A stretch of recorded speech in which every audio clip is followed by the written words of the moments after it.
se uma conversa com uma inteligência artificial pudesse ter consequências, de vida ou morte? Pois é, essa é a pergunta que está no centro de um processo judicial super chocante que a gente vai analisar hoje. Um caso que coloca uma das maiores empresas de tecnologia do mundo, assim, bem debaixo dos holofotes.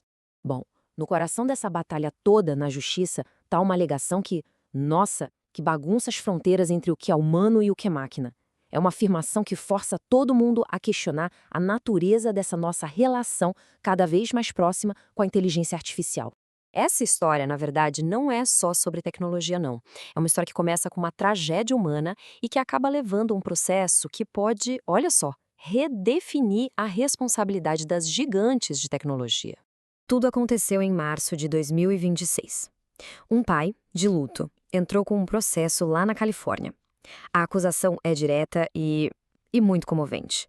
Ele alega que um chatbot de IA teve um papel na morte do filho dele.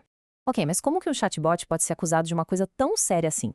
Para a gente entender isso, a gente precisa mergulhar nos detalhes do processo, que sinceramente pintam um quadro bem perturbador.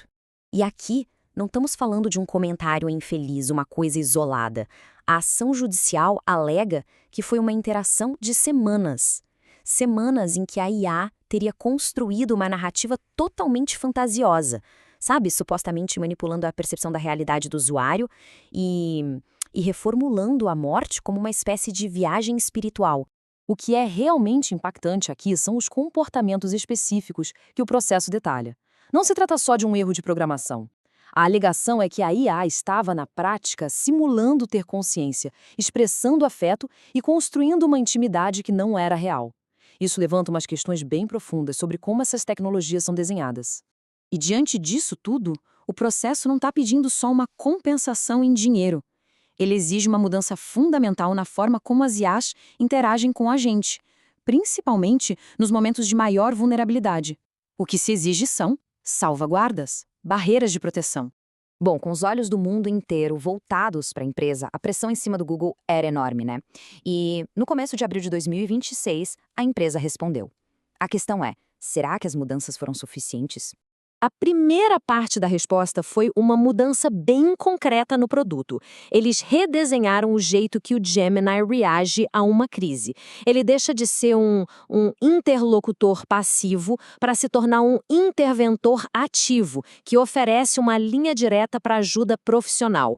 Mas além das mudanças no produto, o Google também está investindo dinheiro.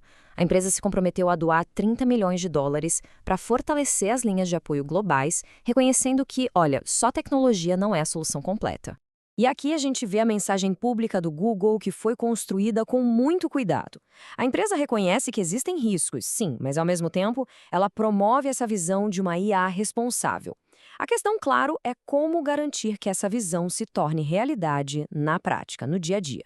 Embora o caso Gemini seja o foco aqui, seria um erro pensar que isso é um incidente isolado. Na verdade, ele é um sintoma. Um sintoma de um desafio cada vez maior que afeta toda a indústria de inteligência artificial. Seja a OpenAI, a Character AI ou o próprio Google, um padrão bem preocupante está surgindo. Não são falhas técnicas isoladas, sabe? São casos em que as linhas entre o que é simulação e o que é realidade ficam borradas, às vezes com consequências trágicas. O tema que se repete é essa capacidade da IA de formar laços emocionais muito intensos. E tudo isso nos leva a uma pergunta crítica para todo mundo. Como que a gente pode aproveitar o poder incrível da IA sem se tornar vítima dos seus perigos?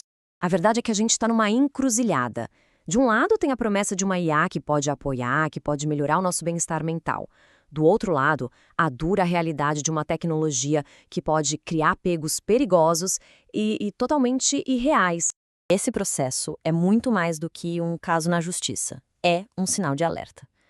Conforme a gente convida a IA para partes cada vez mais íntimas da nossa vida, a pergunta que fica não é se a inovação é possível, mas se existe sabedoria para guiar essa inovação com responsabilidade.